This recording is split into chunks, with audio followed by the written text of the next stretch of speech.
Welcome back to Beyond the Buzzer, the podcast that examines how focusing on your future during your playing days is the ultimate game plan. I'm Aboudi Al-Qattan. And I'm Sam Douglas. And today we've got a great episode lined up for you guys. Yes, we do. Today's guest is Amal Bin Haider, captain of the UAE women's national basketball team and a tremendous hooper. She collected numerous accolades over the years, including winning the best player in UAE in 2010, 2011, 2012, 2013, and 2014. On top of that, her bravery is known throughout the Arab sporting world and shines through in everything she says. Amal, it's an honor and a pleasure to host you on Beyond the Buzzer today. It's my honor to be with you. Did we get all of that? Did we miss anything out? Still, there is more. I got the best scorer also on 2016 Arab tournament. And 2022 as well, I got the highest score in the GCC tournament, best player as well, and best scorer in Sheikh Hind's tournament. I've got a lot. I think it's in my sports CV. And we know you've got some things on your non-sports related CV that we'll dive into after. Amal, we're entering the warm-up section of our show. Think of it as like a layup line warm-up before a game. It's called the shot clock section, where Sam and I are going to ask you a bunch of questions that we hope you can get through in 3 minutes as a way to sort of get comfortable with us and for the audience to get to know you. Are you ready? Yes. What's been the highlight of your career so far, Amal? The basketball beast, scoring lots of points in one game. What's your morning routine? The green juice, honey, and a cup of coffee. What has been your worst loss you ever experienced? It was recent. This recent Arab tournament, we lost all games. What's your go-to cheat meal? A large pizza. What do you listen to before games? Egyptian rap. What's your favorite sporting movie? Coach Carter. What's your favorite sports team? Not a team. I love the sport, but I love LeBron James. Okay, that was my next question. Favorite male and female basketball players. So we know LeBron is the male. Yes, and the female, Diana Taurasi. Okay. What's the best piece of advice you ever gotten, funny or serious? Keep playing till the last second. You would never know what will happen. You might get the last shot and win the game. You said you're an architect. What's your favorite building in Dubai? Now the Future Museum. What's the movie that you can quote from start to finish? Harry Potter. What's the best place you've traveled to? Egypt. If you could instantly become fluent in a language, what language would it be? French. Do you have any hidden talents? Yes, a lot. I play on the drums. I like to sing and a lot, to be honest. Last place you went on a vacation? Wasn't a vacation, it was a camp, Tunis. Oof. Okay, so we didn't get through all the questions, but I think we did a good job there. I like Diana Taurasi, but I think my new favorite women's player at the moment is Caitlin Clark. I'm excited to see her in the WNBA. She's good, man. She's a baller. I watch the NBA more than the WNBA, to be honest. I love the hype, the energy, the action, the dunk, the things we can't do. Amal, here's my first question to you. When was the first time you picked up a basketball? And when did you realize that I am actually good in basketball? First time I picked up a basketball was, I was 9 years old. And I went to the tryouts because I was watching the male section of our school playing, and the game was amazing. So I said, why don't I try and play this sport? So when I went to the tryouts, I wasn't this fit. I was like a chubby child, way chubby. So the teacher was like, you're not fit to play the sport. Try playing something else. It's not good for you. So I said, like, why? I know that I can play it. I can do a simple layup. When she did give us the layup, I knew that I was for this game. So 2 years later, I was chosen from my first tryouts, and I knew I'm gonna be like something huge in this game. I gave it everything. Wow. When you say you gave it everything, Are we talking about like you practice on a daily basis? You worked on your game every day? What do you mean you gave it everything? Can you tell me a little bit more? I practiced every day. Training was every day, morning and night. And even on my summer vacations, when we used to go to Egypt when I was young, from 12 years old until 19 years old, I used to go and train every day.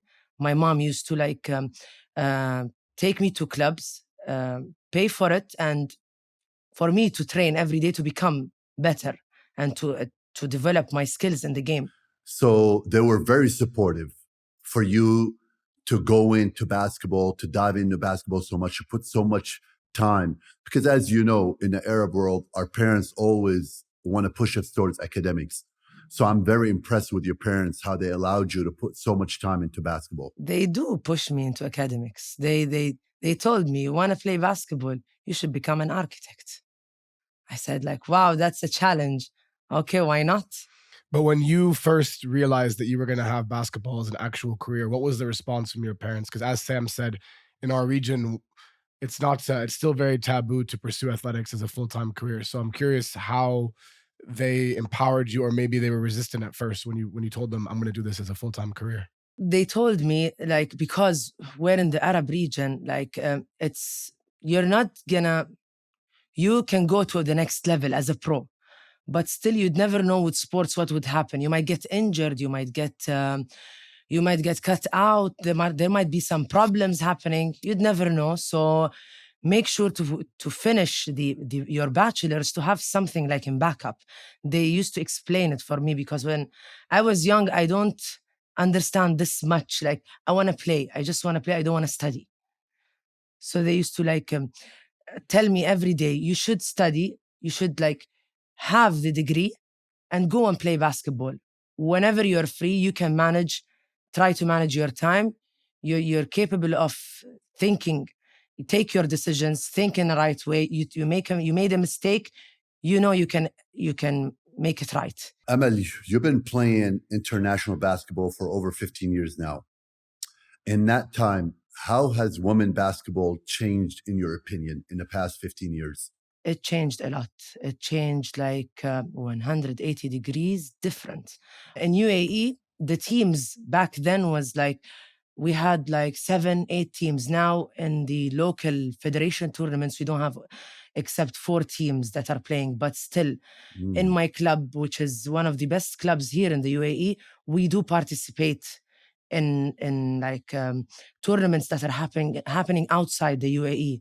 Before we never used to go out of the UAE. We just stay here, play locally, or in the GCC tournament that happens among the GCC countries.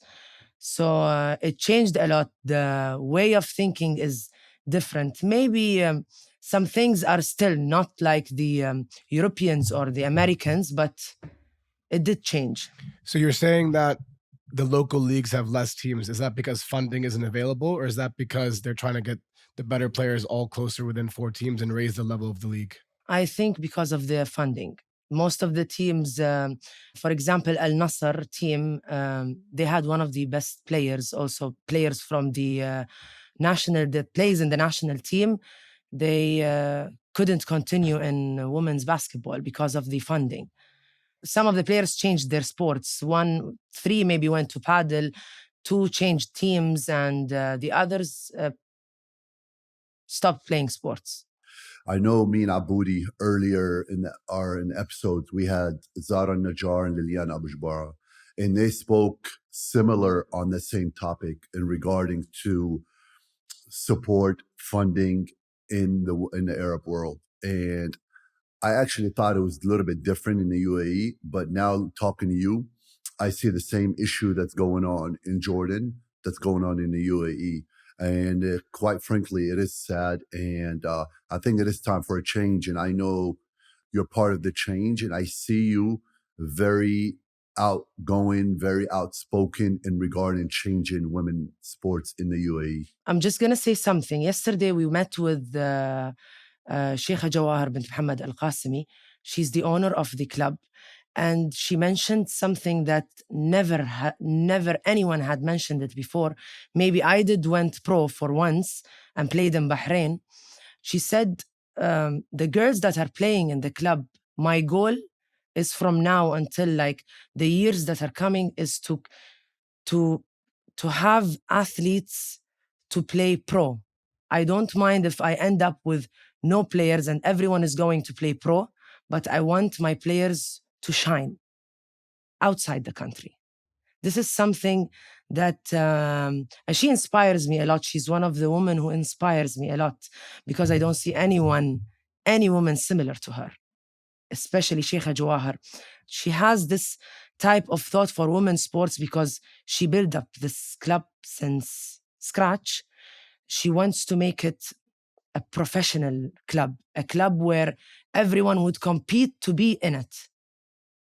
Not the club getting players. Like everyone is wanting to get into this club, but it's very hard. So the challenges you're describing are definitely more serious for women than men. That's undeniable. But what you're saying now about empowering athletes to go outside of their local country to play elsewhere, it's a challenge in both women and men. And you and I were talking about before, why don't I play anymore? But this is precisely why, right? And I have a Kuwaiti passport. As of right now, I can only play in Kuwait. And I think until we have our leaders of federations encouraging local players to go play in other leagues, the overall level of the Middle Eastern basketball scene won't raise, because you need to play against different players. You need to play in new leagues and new systems and new dynamics. And I think to hear the president of your club openly say this is a really encouraging sign. Yes, and to make it more, like, to clarify it, here it's like the number one is your work, because work pays more, has and health insurance would give you, if you're working, like if you're from Dubai and working in Abu Dhabi could give you like a home, a place to live. And in clubs here, it's not very close. Like the salary we get from the club is not that even close to the salary you get from work. For example, like the difference is like we can say 30K and 5K. So where are you going to give more? So the dedication, the commitment, like doesn't get huge. I do hear some players say, why should I come? Like I don't feel like coming. I was at work the whole day. For me, it's different. For me, I don't work. I would work my whole life for basketball. I don't care about the money. I don't care about what am I going to get. I just want to play. But a lot of players, they're like, we're getting there more than what we're getting in the club. So why would we commit like 100%? So one of the challenges is this, that the mental thinking of a player is different. Each player is different. I have another question for you. And I know me and you talked on the phone a lot. At one point, did you feel that basketball, the sport of basketball, to becoming a business, and now you have to look at it as a business rather than, I love this game, I'm doing it for the passion and the love? When did you feel that happened for you? I didn't feel it yet. To be honest, I don't see it as a business. Wow. It's okay. I always tell myself I should look at it as something I'm gonna do and that's it. But whenever I step in this rectangle, I totally forget everything.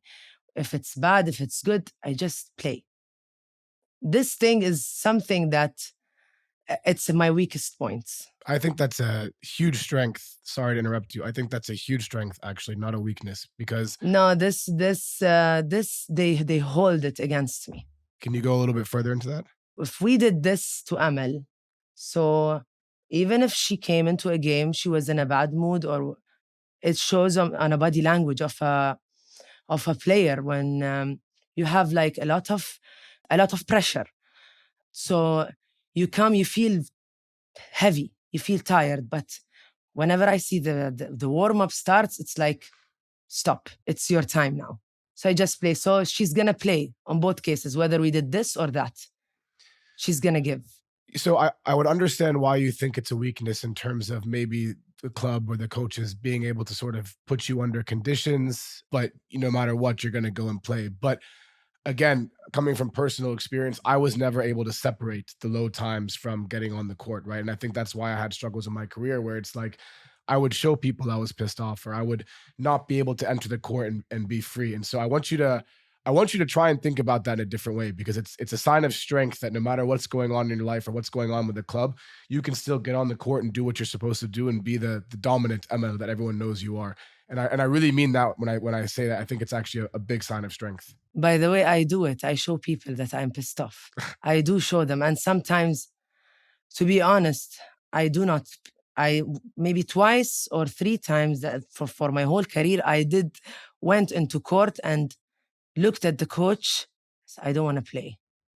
But I do want to play. But it's like, you do this, I know what to do. It's like we're Tom and Jerry. Can we ask what instances made you get on the court and think you didn't want to play? Was there anything specific? It hurts me a lot to hear a coach or whatever that tells me you're not as good as what you think you are, or we don't need you in the team.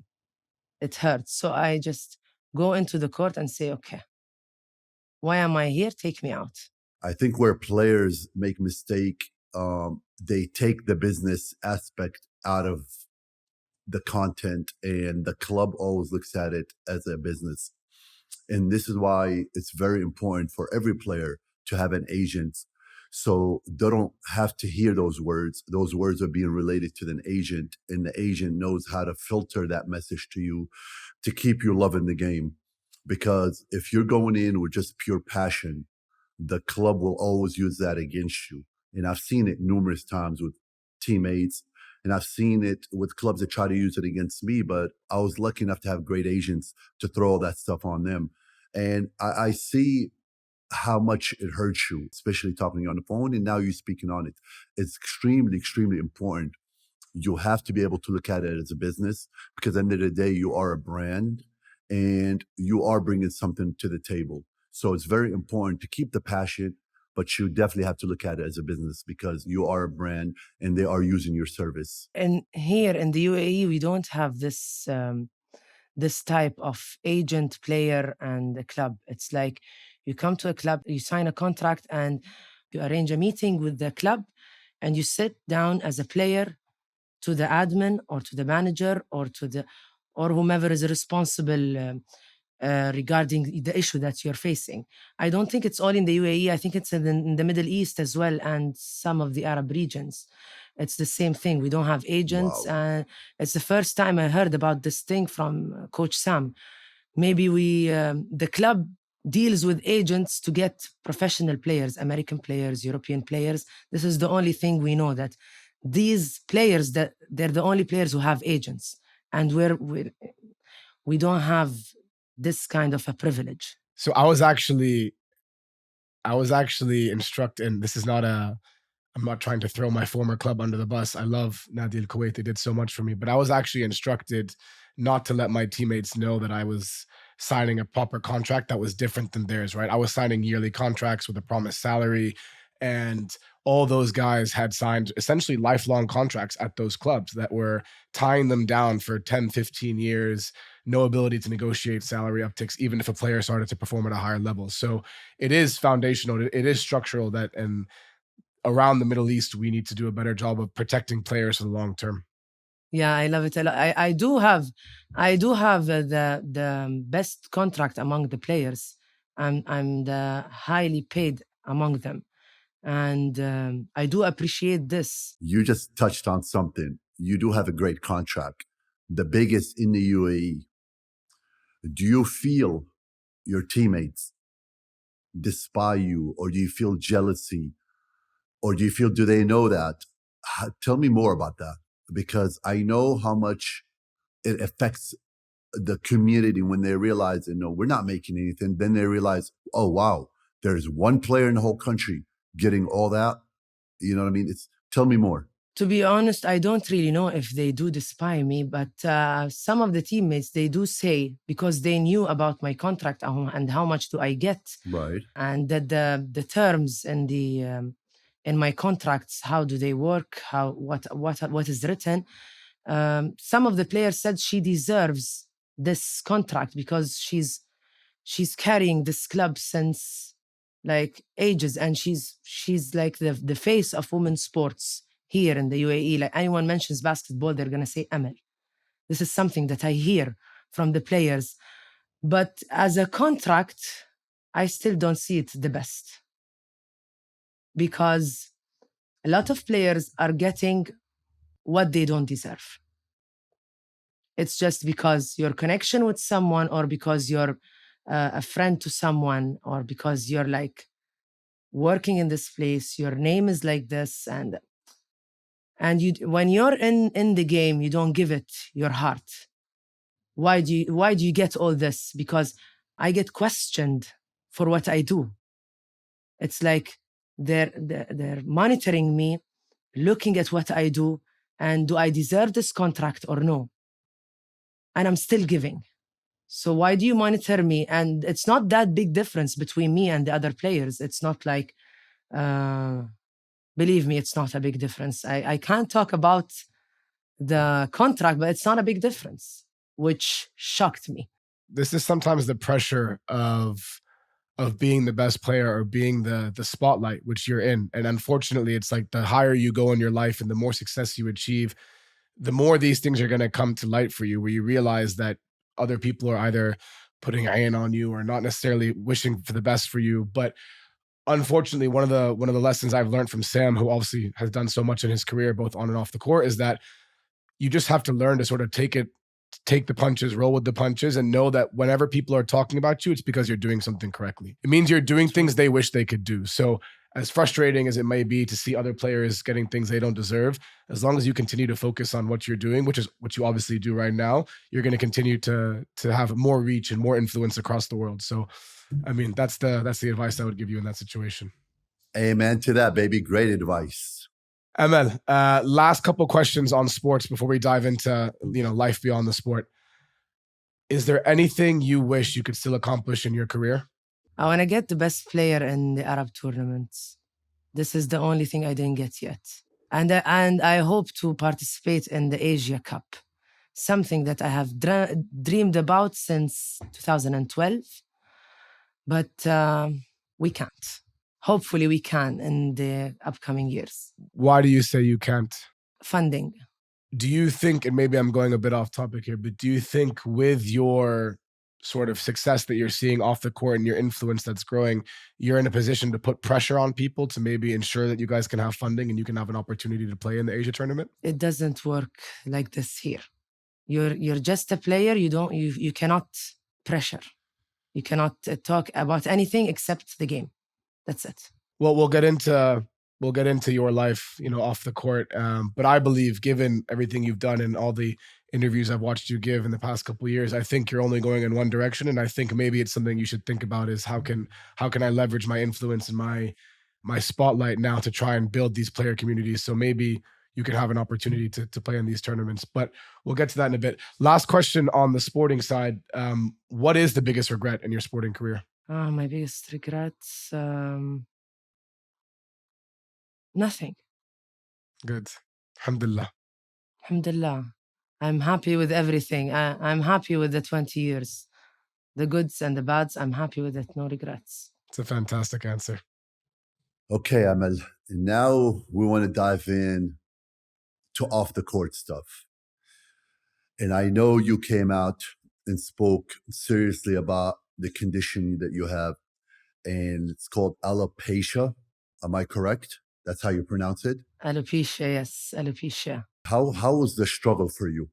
Can you talk a little bit more to our listeners? When was the first time you decided to speak out about it, and what made you want to speak out about it? First time I spoke about it was last year on March. It was during Ramadan. Okay. It's difficult. It's the depression with the struggles with it's something that I couldn't understand why. Something that I keep on asking myself, why did this happen to me? What's wrong with me? It started since 2006, since I was in high school, but I didn't give it that much attention.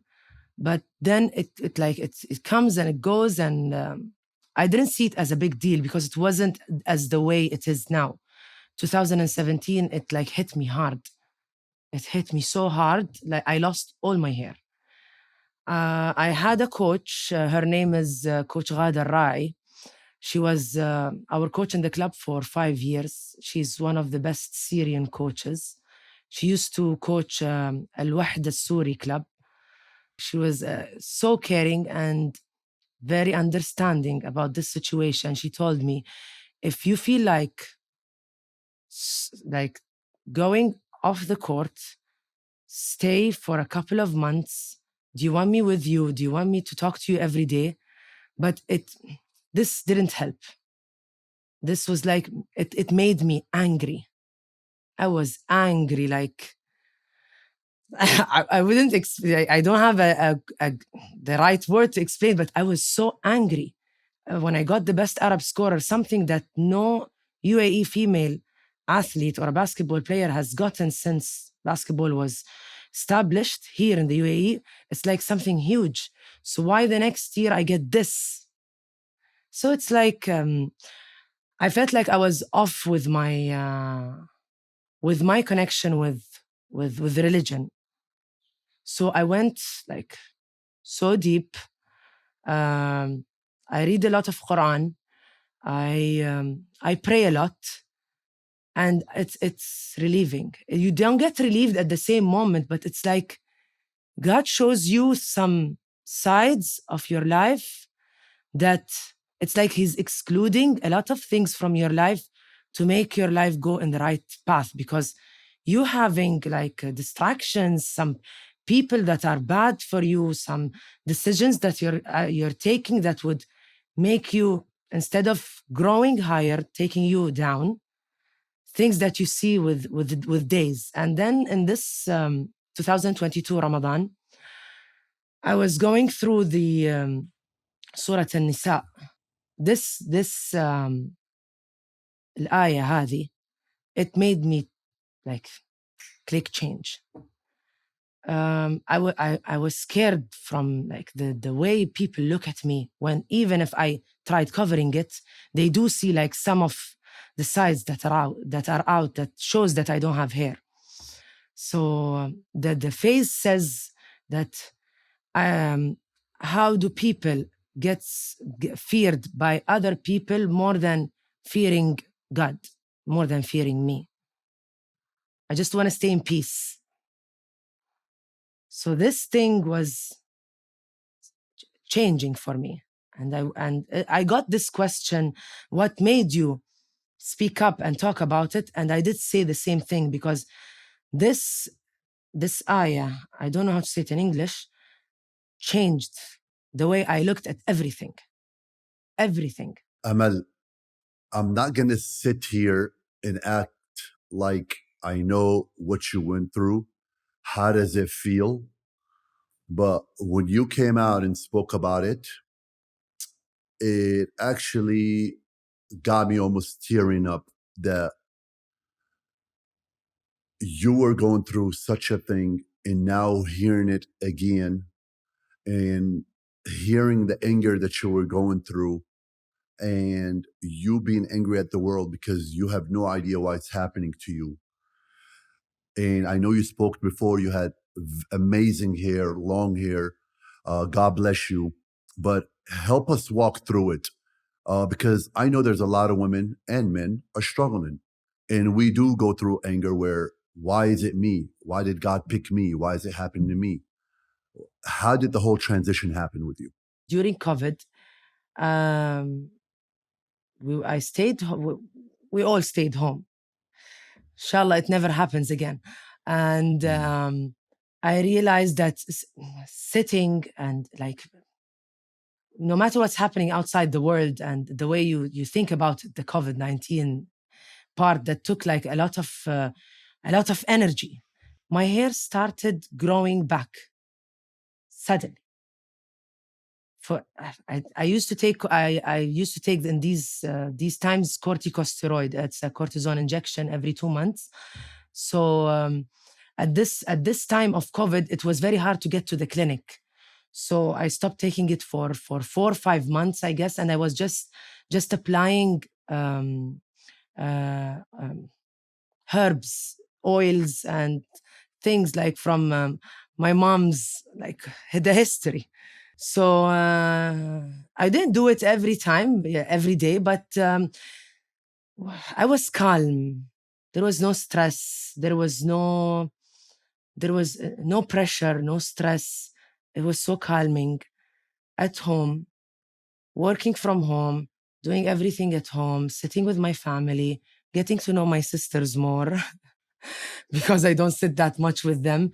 My hair started growing back. So I realized there's nothing wrong with me internally. Like I don't have anything wrong with, whenever I do blood tests, whenever I do any test, there is nothing wrong. It's all like fine. I don't have a thyroid problem. I don't have any blood problem. Nothing. Alhamdulillah. So I realized it's all about stress. It's about how do I deal with the things that I face every day. It's all about you.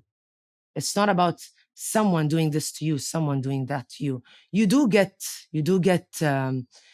you're not perfect. You do get mad. You do get sad. These are emotions that you have. This is human nature. But how long are you going to give this bad emotion? Like how long of time are you going to give it? So for context, Emil, you went on your own Instagram first, and then you went on AB Talks and did a proper interview around it, correct? It was first on AB Talks. Right. Okay. So I listened to that interview. I mean, Sam and I both did, obviously, as a part of our homework, and it was remarkable for so many reasons. One, he's obviously incredible, and the questions he asks are so thoughtful and so piercing.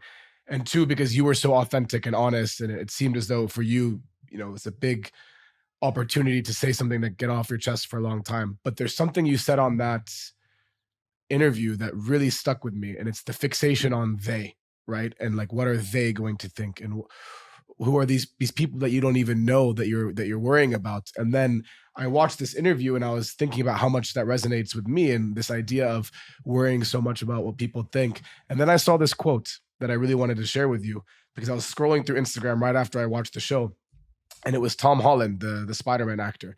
And he said, "If you've got a problem with me, text me. And if you don't have my number, you probably don't know me well enough to have a problem with me." And I thought that was so powerful. And so I want to ask you the question: do you still struggle with this fixation of what are they going to think, and who are these people going to react to what I say or what I do? If it was 100% in that days, it's a 2% now. I do think of what are they going to think, but not regarding how I look or what's my hair, or like if for ideas, for work, for things, not about Amal. No, not anymore. It's like, this is the way you think about me. Fine, save it, leave it, and enjoy it. Since that interview, I've now noticed that you're attending galas, you're giving talks, going on stage. Even now I can see a bit more comfort in the way you're speaking about your life and what's beyond basketball. So I know you're going to tell me you're still passionate about the game and you're still focused on basketball, but given the fact that you've also mentioned you're an architect, have you started to think about life beyond the sport and what you would like to do and what sort of legacy you'd like to leave? Yes, still in sports. If not a player, a coach. If not a coach, something related with sports mental health. And I'm thinking of studying all over again to get to this degree, sports psychologist, because it's like it's a huge deal that it's not getting this big recognition here.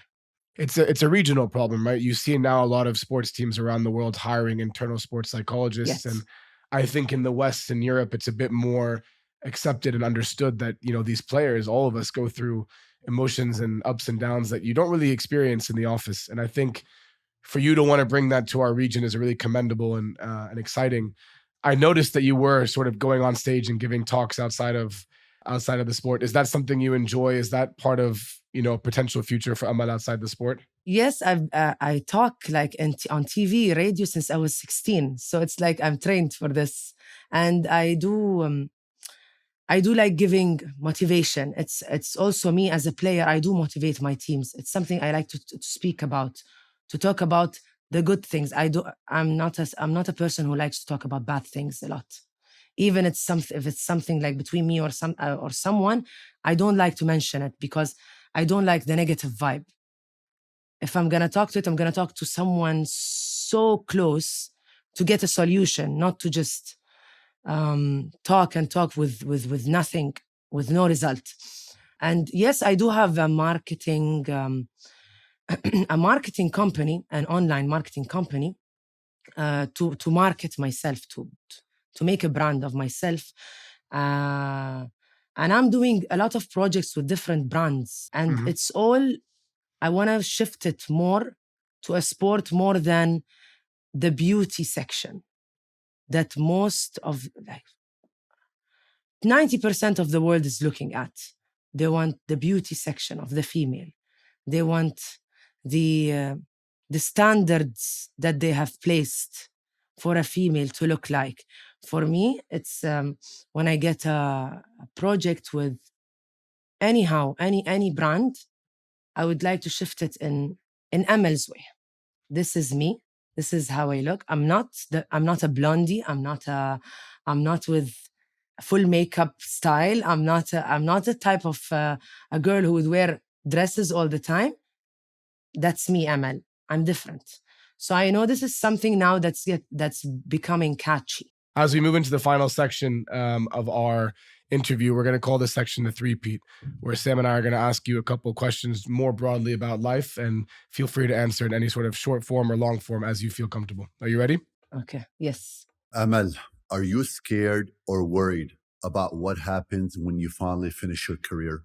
Worried, not scared. Worried. What's my next step? Because I don't know if I'm gonna continue in the same club as something that I dreamt about, to be a coach for the younger athletes, younger players in the same club, because I love the Sheikha. It's a heart to heart. It's a love from a person to a person, and I would never want to leave her. Like, her place. It's her home. So I'm worried if I'm gonna get accepted there or not. And if not, where am I going to be? And I'm taking it a step by step. So it's not that, but I'm still worried. If you were in a room with everybody you ever met, who would you gravitate towards and why? My previous manager in the club, Nada Askar, a shout out to her. She's a mentor. How do you want people to remember you when you're done playing? Like, how do you want people to talk about you? And when you're done, like, that's the legacy you're going to leave. The basketball beast they want to become. I love that. What a way to finish off. Amal, just want to say from myself, and obviously I'll let Sam thank you as well. Thank you so much. This was inspiring, and to see you come on here and be so honest and authentic, it's a testament to sort of what you've been going through and your development as a player and as a person off the court. So thank you so much for agreeing to be on our show and for being so truthfully yourself the entire time. It was such a pleasure to have you. Thank you for having me. I want to thank you. Much love. I mean, you're a dear friend. I'm always rooting for you. I will always be here. Thank you. I think even the confidence in how she answers questions, she's funny, she's light. I think even when talking about things that are so personal to herself, she manages to do it in a way that's not too intense. And I think our viewers are going to have a lot to learn from Amal. So that was a great one. No, I agree with you. I was very impressed with her. Her confidence level is by far one of the best confident women players I've seen. And I think she's going to make a big difference for women basketball, especially in the UAE. Wherever you're listening to the podcast, please do subscribe. It makes a big difference for us. Thanks, guys. Thank you guys for tuning in. Remember to subscribe to our YouTube channel and like our video. Hope you guys enjoyed it.